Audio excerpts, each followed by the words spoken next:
Everyone, स्वागत है आप सभी का एक बार फिर से आपके खुद के YouTube चैनल कमल एकेडमिक कोच में।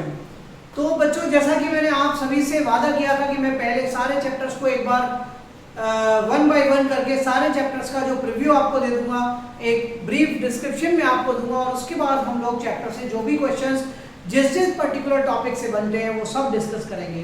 तो इसी क्रम में आज मैंने सोचा कि क्यों ना how do organisms reproduce biology से 10th बायोलॉजी से इस चैप्टर को हम डिस्कस करें, जिससे कि जो भी डाउट्स हैं आपको related to the whole theory section वो सब यहाँ से कंप्लीट हो जाएगा। ठीक है, तो विदाउट एनी डिले हम शुरू करते हैं। How do organisms reproduce. एक बात वीडियो करने से पहले मैं आपको बता देता हूँ कि जिन बच्चों ने अभी तक चैनल सब्सक्राइब नहीं किया है वो प्लीज इस चैनल को सब्सक्राइब कर लें और नोटिफिकेशन को जो बेल आइकन है उसको ऑन कर दें, जिससे कि मेरी जब भी नई वीडियो आएगी आप लोगों को उसका लिंक मिलता रहेगा। ठीक है, तो चलिए जल्दी से हम पढ़ते हैं हाउ डू ऑर्गेनिजम्स रिप्रोड्यूस। देखो, सबसे पहले इस चैप्टर को समझने के लिए हमें एक बात समझनी पड़ेगी कि reproduction is a life process, but how. Reproduction होता क्या है? Reproduction is the process by which the organisms produce the young ones of their own like। आप याद कर सकते हैं एक टर्म को, like begets like, जैसे के तैसे। like begets like एक होता है जैसे को तैसा, tit for tat, but it is like begets like, मतलब जैसे के तैसे। अगर इसको शुद्ध हिंदी में हम कहें तो कह सकते हैं क्या कि ह्यूमन बीइंग के जो बच्चे होते हैं वो अपीयरेंस में ह्यूमन बीइंग के जैसे होते हैं और जो एनिमल्स के बच्चे होते हैं वो एनिमल्स जैसे होते हैं। वैसे ह्यूमन भी बिगेस्ट एनिमल होता है, मैं आपको बता दूं। ठीक है, तो ह्यूमन के बच्चे ह्यूमन जैसे और पक्षियों के पक्षी जैसे। ठीक है, तो ये क्या होता है? This we call like bigots like. तो it is the characteristic properties of the living organism to produce the young one of their own kind by the process called reproduction। ठीक है, reproduction समझ में आया होगा आपको। Now reproduction can be of the two types। और कौन सा types of reproduction हम कह सकते हैं? आप लोगों ने पहले भी पढ़ा हुआ है, reproduction दो टाइप का होता है। We can divide it into two parts, asexual and sexual reproduction. एक बात वीडियो करने में मैंने आपको बताई थी, लेकिन मैं बीच में उसको मिस कर गया कि reproduction is a life process. How? तो यहां पर हमको दो बातें मैं आप लोगों को बताना चाहता हूं। पहला, reproduction help the organism to reproduce the to maintain the number of individuals on the earth. कोई भी प्रोसेस, कोई भी पॉपुलेशन है इंडिविजुअल्स की अर्थ पर, तो जो रिप्रोडक्शन प्रोसेस है it helps to retain their number. अगर मान लीजिए डेथ रेट नॉर्मल रहता है और बर्थ रेट 0 हो जाता है, तो एक ना एक टाइम ऐसा आएगा कि जो पॉपुलेशन है, जो पर्टिकुलर इंडिविजुअल्स हैं, वो सारे के सारे अर्थ से डिसअपीयर कर जाएंगे। यानी कि the process will result in the extinction of species from the earth. ठीक है, तो रिप्रोडक्शन क्या करता है? It helps to maintain the number of individual in a population. और दूसरा, it it prevent the extension of species from the earth. पहली बात। दूसरा, reproduction is considered a life process because viruses are considered to be living because of the reproduction. क्योंकि वो क्या होता है? They have the tendency to produce their young one of their own kind when they are in contact of a living cell। तो हम कह सकते हैं कि जब वायरसेस को लिविंग कंसीडर करते हैं किस बेस पे? रिप्रोडक्शन के बेस पे। That is why the reproduction is considered to be a life process. Is it okay for everyone? तो आगे बढ़ते हैं टाइप्स ऑफ रिप्रोडक्शन पे। Asexual reproduction and sexual reproduction. तो यहां से इन दोनों को एक्सप्लेन करने के लिए हम यहाँ पे इनका डिफरेंशिएशन ले लेते हैं कि difference between asexual reproduction and sexual reproduction. और ये एग्जाम में भी पूछा जाता है, 2 से 3 मार्क्स में अक्सर आता है क्या कि एसेक्सुअल, ए मतलब होता है एब्सेंट। तो the process of reproduction in which there is no involvement of the sexual organs. ठीक है, जिसमें सेक्सुअल ऑर्गन्स का कोई भी इन्वॉल्वमेंट नहीं होता है, ऐसी प्रोसेस को एसेक्सुअल रिप्रोडक्शन कहते हैं।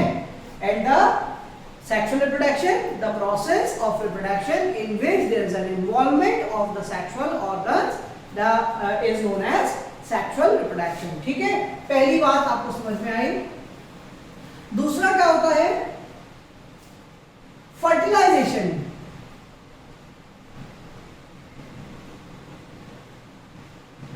Fertilization remain absent in the organisms that reproduce asexually, remain absent. Okay, the organisms which reproduce asexually do not follow the process of, do not show the process of fertilization in them. Now what is fertilization? Fusion of male and female gamete to form a zygote is known as fertilization. So the organisms going through the asexual process, they do not show the process of fertilization। ठीक है, जबकि यहां पर क्या होता है? Fertilization occurs।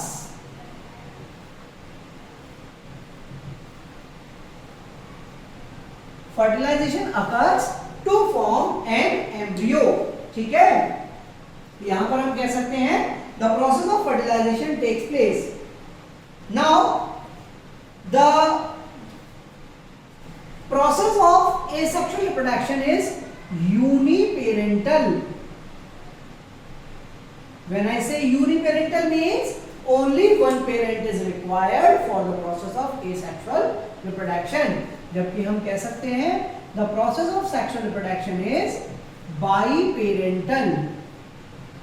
Biparental means both male and female bodies या organisms are required for the process of sexual reproduction। Next point हम कह सकते हैं gametogenesis।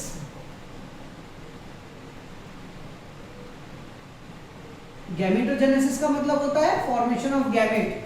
तो फॉर्मेशन ऑफ गैमेट क्या होता है? रिमेन एब्सेंट, जबकि गैमेटोजेनेसिस अकर्स।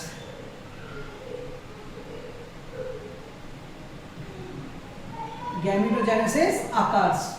ठीक है, तो gametogenesis remain absent in the organisms that reproduce asexually while it remain present in the sexually reproducing organisms। ठीक है, इसके बाद हम कह सकते हैं, अच्छा एक चीज और यहाँ याद रखेंगे कि अगर गैमेटोजेनेसिस asexual reproduction में होती भी है then it will result in the formation of asexual gametes और asexual spores। ठीक है, नेक्स्ट पॉइंट हम कह सकते हैं कि the organisms which are produced by asexual process, the organisms which are produced by asexual process are exact replica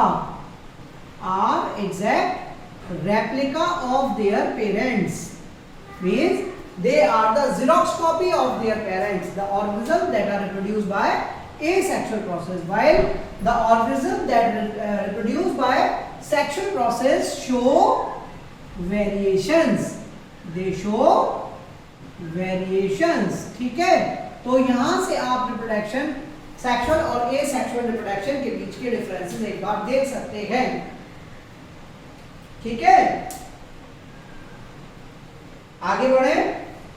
एक बात और मैंने ऊपर नहीं बताया, sexual organ remain absent, sexual organ remain present. ठीक है, तो ये याद रखेंगे, 4-5 डिफरेंसेस हैं।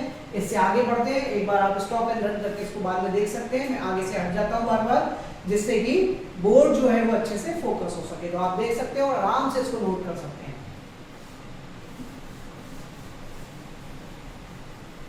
तो यहां से एसेक्सुअल और सेक्सुअल रिप्रोडक्शन के टाइप आपको समझ में आए ना। हम बात करेंगे एसेक्सुअल रिप्रोडक्शन की। Now what is asexual reproduction?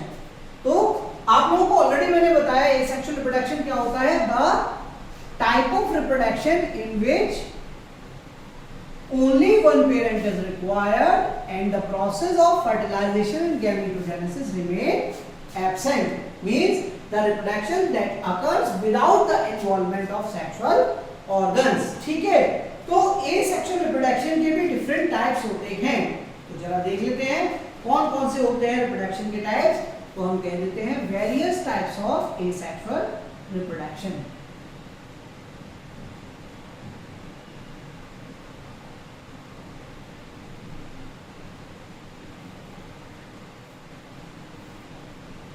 Various types of asexual reproduction. तो मैं यहाँ पर सारे टाइप्स लिख दे रहा हूँ। पहले number 1 by fission,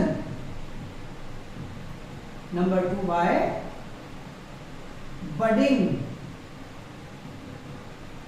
number 3 by spore formation, number 4 by regeneration,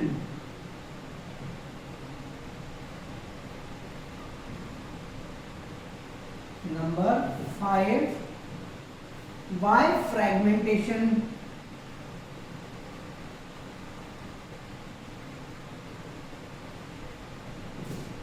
number 4, 5, 6 by micro propagation, या कह सकते हैं बाय वेजिटेटिव प्रोपगेशन।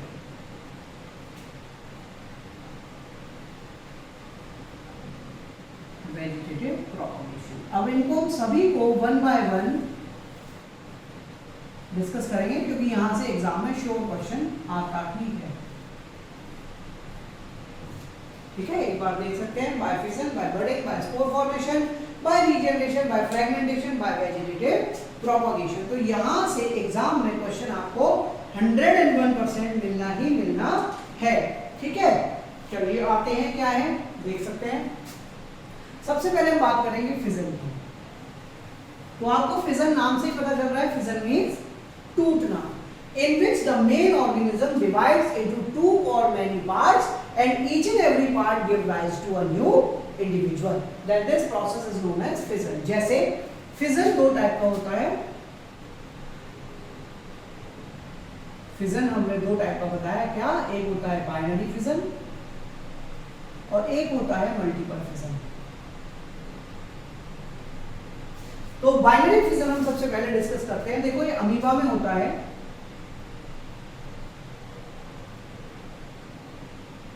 अमीबा का डायग्राम मुझे बहुत अच्छा लगता है, क्योंकि इसको कैसा भी बना लो ये बिल्कुल बुरा नहीं मानता है।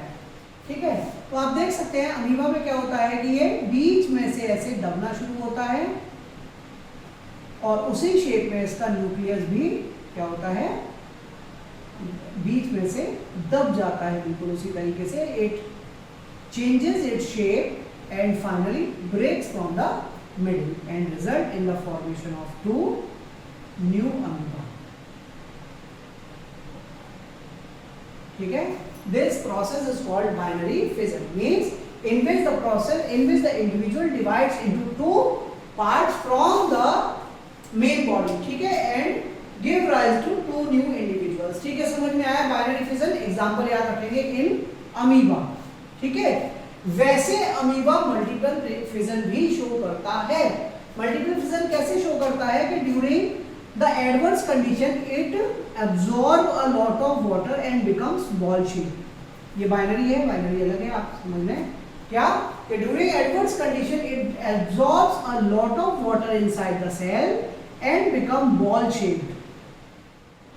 और इतना पानी ये एब्जॉर्ब कर लेता है that it burst and each and every part with a small part of nucleus in it give rise to a new individual। अगर जरा सा भी न्यूक्लियस का पार्ट नए अमीबा के किसी पार्ट में चला जाता है तो वो एक नए ऑर्गेनिज्म को डेवलप कर देता है। ठीक है, समझ में आया? This is the process of multiple fission in amoeba.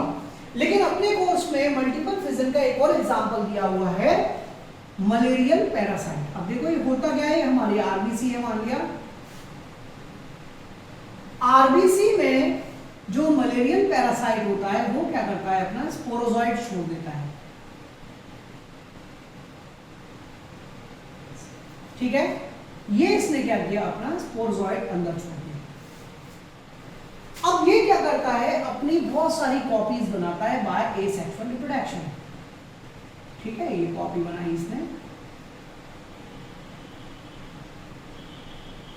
And finally collects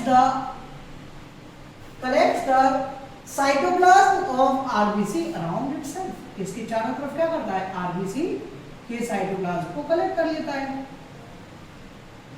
और जब ये मैच्योर हो जाते हैं, ठीक है, स्पोर्स के फॉर्म में बन जाते हैं, तो this wall of RBC get rupture. ठीक है, ये आरबीसी की वॉल रप्चर कर जाती है और ये अगेन नई आरबीसी को अफेक्ट करने के लिए निकल जाती है। समझ में आया?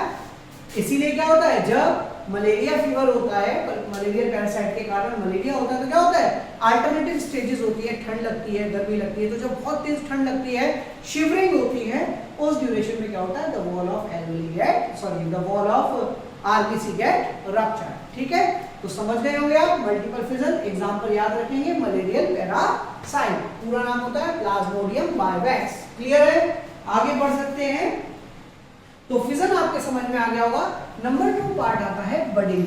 अब बडिंग में क्या होता है, देखो अच्छे से समझो। पहले तो एग्जांपल याद होना चाहिए कि बडिंग किस में पाई जाती है। बडिंग पाई जाती है in hydra as well as in yeast. ठीक है, तो हाइड्रा में कैसे बडिंग होती है, देखो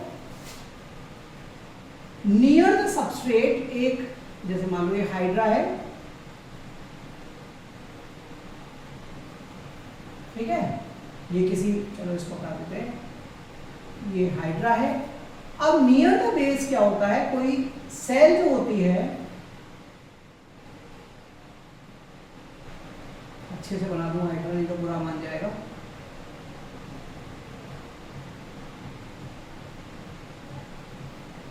अब इससे भी अच्छा नहीं बना सकता, माने तो मान जाए।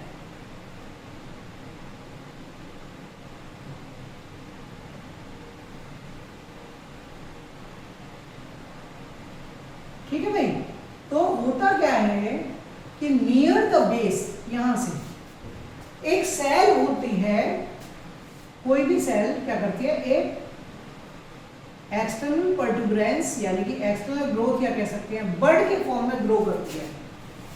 और ये कैसे होते हैं, it is exactly alike the main organism, जैसा मेन हाइड्रा होता है बिल्कुल वैसी ही होती है।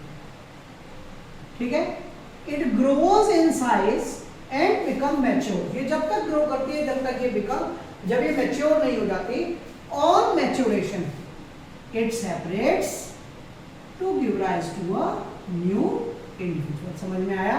जब मैच्योर हो जाएगी तो यहां से अलग हो जाएगी। क्लियर है? बडिंग इन ईस्ट में कैसे होता है, देखो जैसे ईस्ट का फिलामेंट होता है, तो दिस इज बडिंग। अब यहां से क्या होता है, यहां से और फिलामेंट एक्स्ट्रा निकल सकते हैं, यहां से फिर बडिंग हो सकती है सेल्स की। बडिंग और hydra and budding in east में केवल एक डिफरेंस होता है, वो क्या होता है कि हाइड्रा में जो बड होती है वो पक्का सेपरेट हो जाती है आफ्टर द मैच्योरेशन, जबकि ईस्ट में क्या होता है, इट मे और may not get separated from the main hyphae. Clear है? समझ में आ गया? तो दोनों का याद रखेंगे। बडिंग कहाँ पाई जाती है, बडिंग पाई जाती है हाइड्रा में और ईस्ट में। अगर बडिंग पूछा जाए तो क्या लिखेंगे, इन this process an external growth या कह सकते हैं प्रोटूबरेंस grows near the base in the form of a bud, and on maturation it gets separated from the main body in the form of a new organism, या कह सकते हैं it results in the formation of a new individual। Clear है? समझ में आ गया? आगे बढ़ते हैं। तीसरा पॉइंट आता है, देखो बडिंग स्पोर फॉर्मेशन। अब स्पोर फॉर्मेशन में क्या होता है, देखो स्पोर फॉर्मेशन फंजाई में सबसे ज्यादा पाया जाता है, जैसे हम कह सकते हैं राइजोपस, जैसे हम कह सकते हैं म्यूकर। अब इसमें होता क्या है, ये फंगल हाइफी है, इसमें एक स्ट्रक्चर होती है जिसको हम कहते हैं स्पोरेंजियम। ये एक स्पोरेंजियम है, आप पूरी स्ट्रक्चर बनाना सीख लेंगे अच्छे से। राइजोइड्स, यहाँ पर और भी फंगल हाइफी बना देते हैं।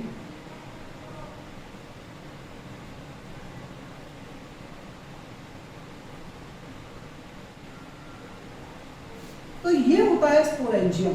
स्पोरेंजियम में क्या होता है, the spores are produced in sporangium.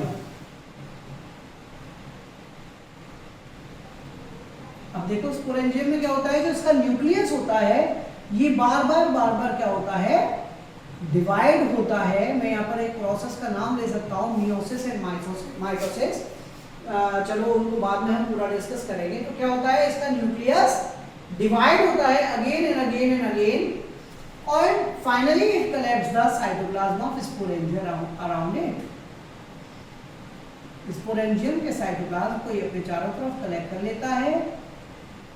They remain within the sporangium until and unless they get mature। जब तक ये मेच्योर नहीं होते तब तक स्पोरेंजियम के अंदर बने रहते हैं। जैसे ही ये मेच्योर हो जाते हैं, the wall of sporangium get ruptured and these spores come out in air। ये क्या होते हैं? एयर में आ जाते हैं, ठीक है। they remain suspended in air along with the dust particles। ये तब तक हवा में बने रहते हैं डस्ट पार्टिकल की तरह जब तक कंडीशंस इनके सुटेबल नहीं होती, ठीक है।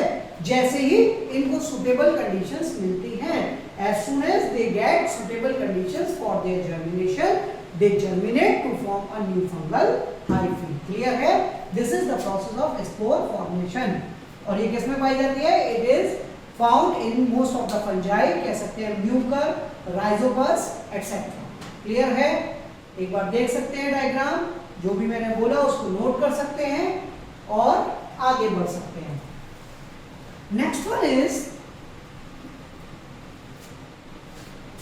Is regeneration. अब रीजेनरेशन देखो नाम से ही पता चल रहा है, री का मतलब क्या होता है? अगेन, और जेनरेशन मतलब टू प्रोड्यूस, है ना। रीजेनरेशन मीन्स अगेन प्रोड्यूस होना। तो देखो इसमें होता क्या है? It is the process of asexual reproduction in which if an organism is divided into two or more parts, each and every part give rise to a new individual। अगर कोई organism दो या दो से ज्यादा पार्ट्स में divide हो जाता है, हर पार्ट करस्पॉन्डिंग बॉडी पार्ट्स को डेवलप करके एक नए इंडिविजुअल में कन्वर्ट हो जाता है। This is called regeneration. जैसे एग्जांपल ले लेते हैं हम planaria.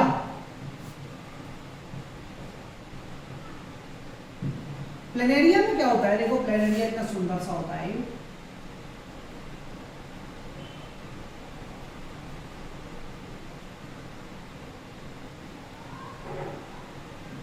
This is planaria.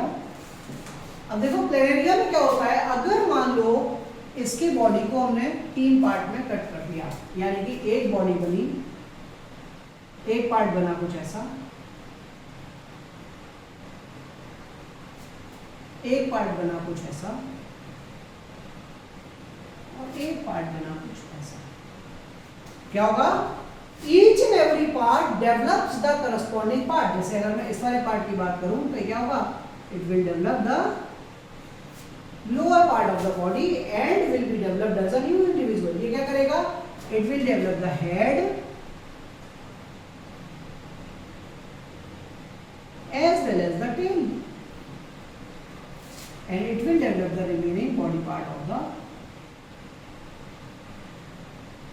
organisms। ठीक है? And this is how the process of regeneration takes place in planaria। Regeneration का दूसरा एग्जांपल कह सकते हैं स्टारफिश। स्टारफिश क्या होता है? स्टारफिश में भी रीजेनरेशन पाया जाता है, ठीक है। याद रखेंगे एग्जांपल्स, एग्जांपल पूछे जाते हैं, कभी कभी प्रोसेस भी पूछा जाता है। इससे आगे बढ़ते हैं।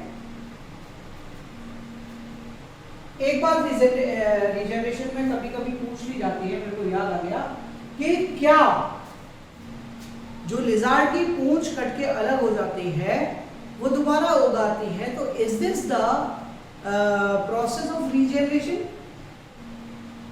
याद रखेंगे it is the process of regeneration but it can not be considered the regeneration as a process of asexual reproduction. उसको एसेक्सुअल रिप्रोडक्शन नहीं मान सकते। क्यों? क्योंकि भले ही पूंछ कट के गिर जाती है तो नई पूंछ आ जाती है, लेकिन जो पूंछ कट के अलग हो जाती है it does not develop into a new individual and that is why it can not be considered as a process of reproduction. तो याद रखेंगे, ये गलत हो जाएगा नहीं तो, है ना। ये एग्जाम में अक्सर पूछा जाता है। चलिए आगे बढ़ते हैं।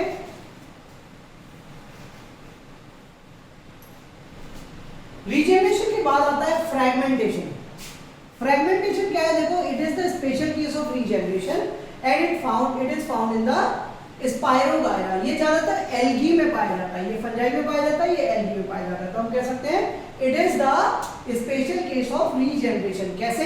जैसे मान लो एक फंगल हाइफी, ये एल्गल फिलामेंट होता है, ये मान लो एक एल्गर फिलामेंट है। मैं डायग्राम अलग तरीके से बना रहा हूँ, चलो मैं सही बना देता हूँ थोड़ा।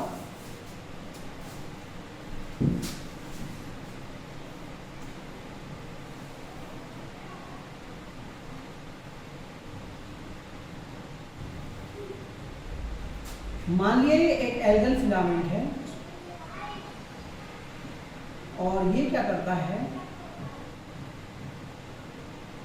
पानी के फ्लो के कारण मान लिया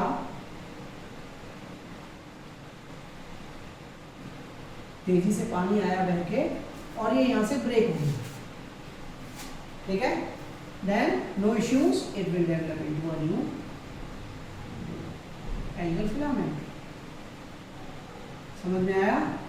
तो it is a special case of regeneration, जिसमें क्या होता है, it is specifically found in the algae like spirogyra, जो बरसात के सीजन में सबसे ज्यादा ग्रीन ग्रीन लश चारों तरफ एल्गी जम जाती है, दैट इज स्पाइरोगायरा। स्पाइरोगायरा में पाया जाता है सबसे ज्यादा। इसमें क्या होता है कि due to some process, if the filament, the algal filament gets separated, it develops into a new filament and this process is known as fragmentation. और इसके बारे में एक बात याद रखेंगे, it is the special case of regeneration. ये regeneration का एक स्पेशल केस होता है। चलिए एग्जांपल याद रखेंगे, किसमें पाया जाता है, इन एल्गी लाइक स्पाइरोगायरा। उसके बाद आता है वेजिटेटिव प्रोपगेशन। अब देखो वेजिटेटिव प्रोपगेशन समझने से पहले कुछ बात समझनी जरूरी है।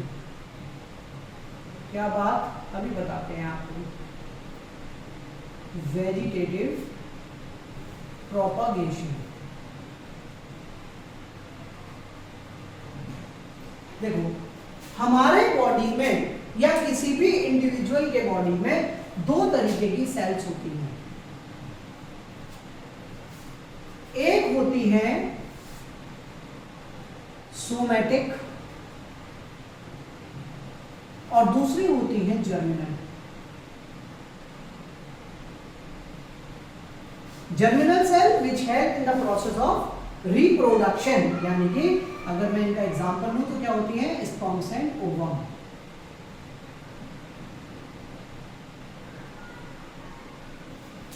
स्पर्म्स एंड ओवम, ठीक है। अगर मैं ऑर्गेनिजम्स, अदर ऑर्गेनिजम्स की बात करूं तो कह सकते हैं male and female gamete are the germ cells of the body. जबकि सोमैटिक सेल्स क्या होती हैं, जर्म सेल को छोड़ दो तो बाकी सारी सेल्स जो होती हैं वो सोमैटिक सेल्स होती हैं। Why? They do not help in the process of sex determination in human being, ठीक है। ये रिप्रोडक्शन में मदद नहीं करती है, जबकि ये वाली सेल्स क्या होती है, they help in the process of reproduction in human being. तो जैसे सोमैटिक सेल होती है वैसे ही प्लांट्स में वेजिटेटिव सेल होती है। प्लांट्स में क्या होती है, वेजिटेटिव सेल। तो ऐसा टाइप का reproduction, the type of asexual reproduction that occurs with some or other vegetative part in a plant is called vegetative propagation। आपने देखा होगा कि एक मान लीजिए आम का एक फल है, आम का फल एक, मान लीजिए एक बंदर ने एक आम का फल तोड़ा और वो उसे लेकर एक जगह से दूसरी जगह चला गया। अब वहां जाके उसने क्या किया, आम को तो खा लिया और जो गुठली है उसकी वो कहीं फेंक दी। तो क्या होगा, उस जगह पर नया पेड़ उग आता है। तो पहले कोई पेड़ लगाने तो जाता नहीं था, वेजिटेटिव प्रोपगेशन से ही क्या होते थे, नए नए पेड़ उग आते थे। तो ये क्या होता है, दो तरीके से होता है। कौन सा, बाय नेचुरल प्रोसेस एंड दूसरा आर्टिफिशियली।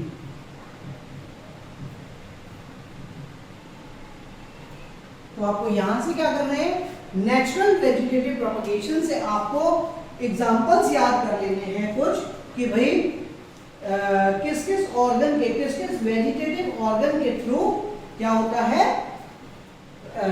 एसेक्सुअल रिप्रोडक्शन की प्रोसेस होती है। जैसे vegetative propagation through root, stem, leaves, bulbils and so on. जो भी है यहाँ पे एक एक एग्जांपल आपको याद करना है। आई होप आपको समझ में आया होगा और आ रहा है। अगर कभी भी कुछ चीज समझ नहीं आए तो आप मुझे क्या कर सकते हैं, कमेंट बॉक्स में लिख के बोल सकते हैं। I will try to solve all your doubts. ठीक है, चलिए आगे बढ़ते हैं, बात करते हैं आर्टिफिशियल वेजिटेटिव प्रोपगेशन की। तो सबसे पहली बात आती है कि भाई विच इज बेटर, आर्टिफिशियल और natural. Artificial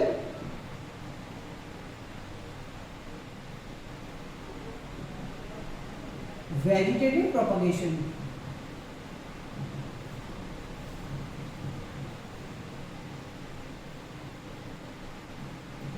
artificial vegetative propagation में क्या होता है, आर्टिफिशियल का मतलब the type of vegetative propagation which is artificially done in the plant, और वी कैन से कि it involves the interaction of human being in this.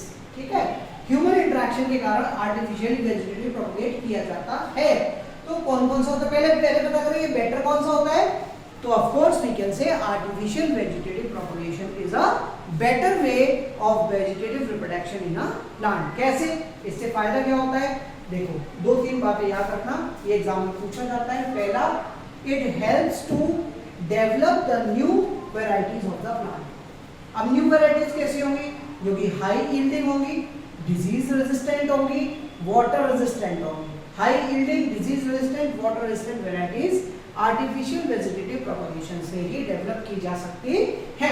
दूसरी बात क्या होती है कि जो भी डिजायर्ड कैरेक्टरिस्टिक्स होते हैं that can be implant into a plant body with the help of artificial vegetative propagation. कैसे, वो भी हम आपको बताते हैं। और दूसरा टाइम सेविंग भी होती है। तो जल्दी से बताते हैं कि आर्टिफिशियल वेजिटेटिव प्रोपगेशन किन किन तरीकों से किया जा सकता है। तो आप देख सकते हैं, पहला है by cutting, by layering, by grafting, cutting, layering, grafting, parthenogenesis,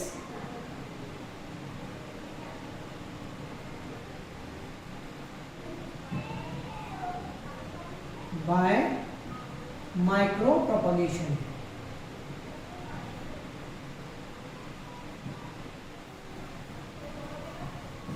ठीक है, cutting, layering, grafting and parthenogenesis and micro propagation. तो देखो कटिंग में क्या होता है, in this process some vegetative part of the plant। अब वो vegetative part कौन सा हो सकता है, वो रूट हो सकता है, वो स्टेम हो सकता है, वो लीफ हो सकता है। ठीक है, is cut, उसको अलग कर लिया जाता है, and grown separately। जैसे मैं रोज कटिंग बताता हूँ, रोज में स्टेम कटिंग होती है।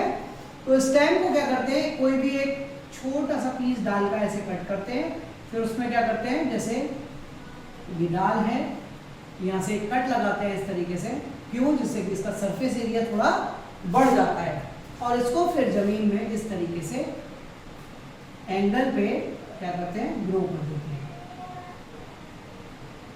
तो क्या होता है, in the excess of minerals इसको ग्रो कराते हैं।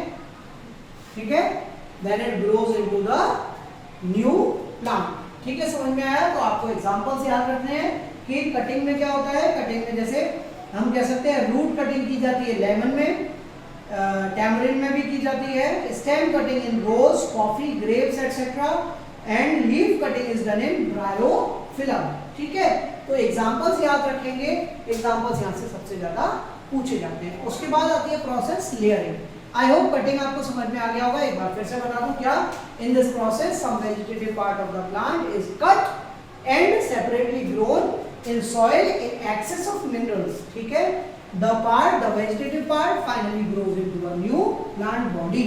this process is called cutting। किसने बताया मैंने, जैसे लेमन और टैमरिन में बताया मैंने रूट कटिंग, स्टेम कटिंग मैंने बताया आपको रोज में, और ब्रायोफिलम में बताया मैंने आपको लीफ कटिंग। तो याद रखेंगे और एग्जांपल से याद रखेंगे। दूसरा है बाय लेयरिंग।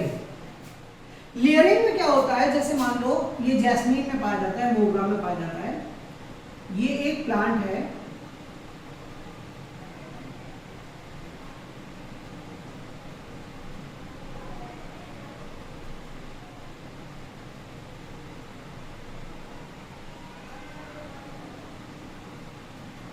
ठीक है, इसमें क्या है, ब्रांचेस हैं। ये एक टेंटेटिव डायग्राम है जो आपको समझाने के लिए बनाया जा रहा है, तो समझ लें इसको अच्छे से। सुंदर सा बना दूं।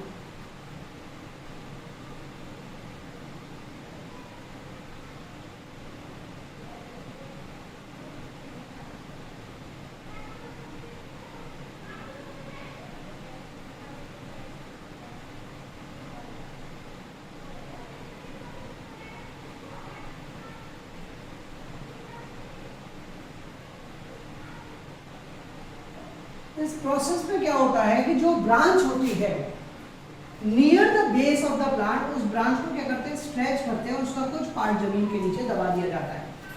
ठीक है, यहां पर क्या करते हैं, कट नहीं कर रहे हैं, जबकि कटिंग में क्या करते हैं, पहले ही सेपरेट कर देते हैं। A small part of the branch which is near the base या near the soil is stretched and buried inside the soil. इस पार्ट को बरी कर देते हैं और उसके बाद क्या होता है, कुछ दिन तक कुछ भी नहीं करते, ऐसे ही रहने देते हैं। After a few days the part which is buried inside the earth develops the roots. तो इसको थोड़ा खींच के देख लेते हैं कि रूट्स डेवलप हुई कि नहीं, कुछ दिनों बाद, 10-15 दिन बाद, और फिर इसको यहां से क्या करते हैं, फाइनली कट कर लेते हैं। The plant is then dug out, यहां से इसको निकाल लेते हैं और किसी दूसरी जगह पर एक नए इंडिविजुअल की तरह इसको ग्रो करा देते हैं। तो इसमें this is known as layering, the process of layering. ठीक है, एग्जांपल याद रखेंगे, लेयरिंग में क्या, कौन सा एग्जांपल, जैस्मीन, मोगरा। ठीक है, क्लियर है। तो इन this process a branch is stretched and its small part is buried under the soil.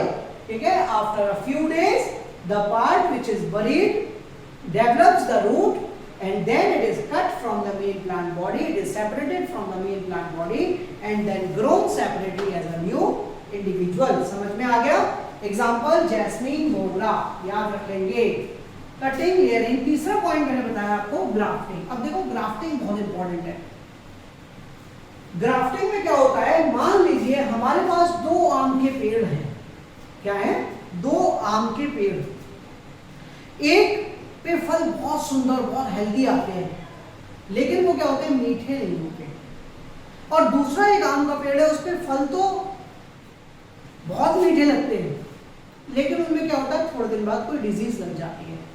तब हमें दिमाग में आया कि भाई क्यों ना, अगर ये दोनों आम के पेड़ों का कैरेक्टरिस्टिक्स एक था। जैसे हम जब छोटे थे तो हम सोचा करते थे कि यार इंडियन टीम में बैट्समैन इतने अच्छे होते हैं और पाकिस्तान की टीम में बॉलर्स बहुत अच्छे होते हैं, तो क्या कोई ऐसी टीम नहीं बनाई जा सकती जिसमें बॉलर्स वहां से ले लिए जाएं और बैट्समैन यहाँ से दे दिए जाएं। अब तो बात अलग एक है, लेकिन पहले ऐसा हम सोचते थे। तो साइंटिस्ट के दिमाग में भी एक ख्याल आया और उन्होंने क्या किया, कैरेक्टरिस्टिक्स को फ्यूज करने की सोची। तो the plant with a strong root system, जिसका रूट सिस्टम क्या होता है, स्ट्रॉन्ग होता है, साथ ही साथ क्या होता है, जिसके अंदर हमें न्यू कैरेक्टरिस्टिक्स इम्प्लांट करने। मान लो मुझे इस प्लांट के अंदर न्यू कैरेक्टर इम्प्लांट करने हैं, तो मैंने क्या किया, इसको नियर द बेस, यहां से इसको मैंने क्या किया, इसका बेसल पार्ट बनाया। क्यों बनाया, क्योंकि एक तो मुझे इसके अंदर कैरेक्टरिस्टिक्स डालने हैं, दूसरा इसका रूट सिस्टम ओरिजिनल और स्ट्रॉन्ग है। तो दूसरा प्लांट जिसके कैरेक्टरिस्टिक मुझे इसमें प्लांट में क्या करने हैं, मिक्स करने हैं, उसको मैंने क्या किया, उसकी भी एक ब्रांच कट करी और इन दोनों पर हमने क्या किया, अल्टरनेटिव कट्स लगा दिए। ये दूसरी ब्रांच थी मान लो, तो यहाँ पर भी मैंने क्या किया, ऑल्टरनेटिव कट लगा दिया, देखो ऐसे। और यहां पर ऑल्टरनेटिव कट क्योंकि था, तो मैंने इन दोनों ब्रांचेस को क्या किया, मिक्स कर दिया। ठीक है, इन दोनों को मैंने क्या किया, मिक्स कर दिया और टाइटली, पहले क्या करते हैं, इसमें वैसलीन लगा देते हैं जिससे कि कॉम्बिनेशन जो है वो एयर टाइट हो जाए, किसी भी इंफेक्शन का कोई चांस न रहे। और उसके बाद क्या कर देते हैं, with the help of a rope, tape और cloth, it is being tightly tied. ठीक है, the basal part is known as stalk and the aerial part is known as सीओन। ठीक है। After a few days the plant grows as a single individual। जो अलग अलग दो branches थे वो सिंगल इंडिविजुअल की तरह ग्रो करते हैं, लेकिन एक चीज सजेस्ट की जाती है कि अगर स्टॉक में कोई ग्रोथ होती है तो उसको क्या कर देना चाहिए, काट देना चाहिए। क्यों? क्योंकि अगर स्टॉक में ग्रोथ होती रहेगी तो वो सीओन को ग्रो नहीं करने देगा और कैरेक्टरिस्टिक्स क्या होंगे, वो मिक्स नहीं होंगे। ठीक है, तो ये क्यों की जाती है ये process? This is known as grafting. जिसमें ग्राफ्टिंग क्यों बोलते हैं इसको? Because the character of one plant is being grafted into another plant. और कैसे किया जाता है? To produce a mixed plant. दोनों का मिक्स्ड कैरेक्टरिस्टिक का प्लांट फ्यूज कर लिया जाता है, बना लिया जाता है। ठीक है, this is done in mango. इसके एग्जांपल याद कर सकते हैं, इसको मैंगो में कर सकते हैं। और वैरायटी बनाने में जो वैरायटी रोजेस होते हैं वो भी इस प्रोसेस के द्वारा बनाए जाते हैं। तो क्यों की जाती है? It is used to produce the varieties that have mixed characteristics of two or more plants. ठीक है, समझ में आया? कह सकते हैं डिजायरेबल कैरेक्टरिस्टिक वाले प्लांट प्रोड्यूस करने के लिए ये प्रोसेस यूज की जाती है। मैं इसको यहां से हटा देता हूं, एग्जांपल्स भी याद कर लेंगे, स्टॉक सीओन के बारे में बात कर लेंगे। स्टॉक में से ग्रोथ को कट करते रहते हैं, सीओन पे ग्रोथ होने देते हैं। तो ये सारी चीजें आपको याद रखनी है। पार्थेनोजेनेसिस क्या होता है? पार्थेनोजेनेसिस वैसे अपने कोर्स में नहीं, लेकिन केवल डेफिनेशन याद रख सकते हैं। क्या? कि development of embryo from an unfertilized egg. क्या? Development of embryo from an unfertilized egg is called parthenogenesis. For example reproduction in banana. ठीक है, रिप्रोडक्शन इन बनाना क्या? Development of embryo from an unfertilized egg is called parthenogenesis. For example, in banana. चलिए, micro propagation. Last for this asexual process, इसमें से last point है micro propagation. अब micro का मतलब आपको पता है क्या होता है? Very small. और propagation का मतलब हो गया reproduction या generation. ठीक है, तो यानी कि क्योंकि पूरा का पूरा प्लांट जो होता है वो एक स्मॉल सेल या टिश्यू से डेवलप किया जाता है, इसलिए इस प्रोसेस को माइक्रो प्रोपगेशन कहते हैं। तो कह सकते हैं the type of vegetative propagation in which the whole plant is produced with the help of a single cell और tissue is known as micro propagation. Procedure समझ लो कैसे होता है। देखो, इसमें क्या होता है कि प्लांट के वेजिटेटिव पार्ट से कोई भी एक सेल ले ली जाती है या टिश्यू ले लिया जाता है और उसको एक आर्टिफिशियल मीडियम में रख दिया जाता है। मान लो एक वेजिटेटिव सेल ले ली हमने, कौन से रीजन से ली? Meristematic reason. मेरिस्टेमेटिक क्यों?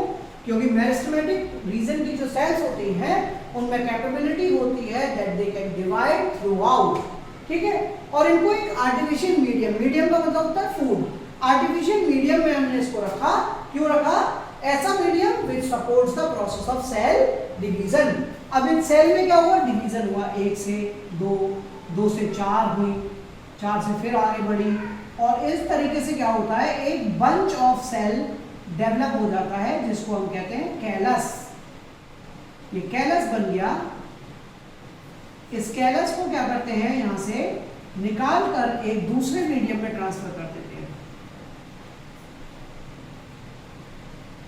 एक ऐसा मीडियम, मैं यहाँ कैलस बना रहा हूं, और इसी मीडियम में क्या होगा, ये मीडियम क्या करता है, it supports the formation of the body parts of the plant. तो यहाँ पर एक छोटी सी प्लांटलेट बन जाती है जिसमें रूट्स भी बन जाती हैं और हल्की हल्की छोटी ब्रांचेस बन जाती है, एक आध लीफ भी निकल आती है। This plantlet is then transfer to a pot. इसको पॉट में लगा देते हैं।